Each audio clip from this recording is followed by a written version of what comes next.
Hello everyone, সবাই কেমন আছো? আমার আর একটা ছোট্ট মিনি ব্লগে তোমাদের সবাইকে অনেক ওয়েলকাম। আজকে যে ফুলের বাগানটা দেখাবো বা ফুলের দেশটা দেখাবো ছোটোখাটো, সেটা কিন্তু আমার নিজের না, কিন্তু আমার এই দেশটার প্রতি প্রচুর লোভ আছে, বিশ্বাস করো।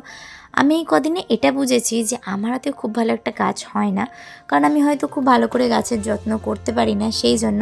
কিন্তু এই বাড়ির কাকুটা, বিশ্বাস করো, মারাত্মকভাবে ফুলের গাছের যত্ন করে। আর আমার খুবই ভালো লাগে, আমার এই গাছগুলো দেখলে এত লোভ লাগে না। আমার যদি জায়গা বা পজিশান থাকতো, ছাদ বাগানে না গাছ করে আমি এরকম নিজেতেই করতাম। সবথেকে বড় কথা কি জানো, ছাদ বাগানে গাছ করলে বেশি প্রবলেম হয়, কারণ অনেক কিছু মাটি সার করে করে দিতে হয়, কিন্তু নিচে বসালে সেই প্রবলেমটা থাকে না, কারণ নিচে একদম পিওর মাটি থাকে। দেখো এখানে সূর্যমুখীর চারা থেকে ছোট ছোট পম গাঁদা, তারপরে নানা রকম পাহাড়ি গাছ, অনেক কিছু ছিল এইটুকু জায়গার মধ্যে, এত কিছু।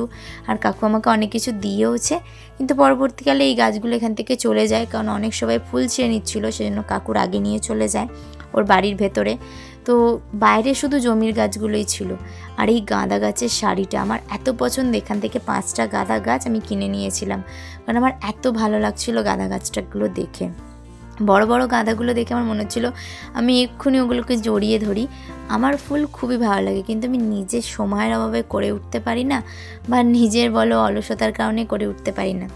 বিগত 2 বছর আগের কথা, যখন এখানে 2টো জারবেরা গাছ ছিল, তো সেই জারবেরা গাছ থেকে আমাদের পাড়ায় অনেক বিয়েবাড়ি হয়েছিল। তো আমি আর আমার বন্ধু, মানে আমার ননদিনী, দুজনে মিলে প্রচুর লাগিয়েছিলাম।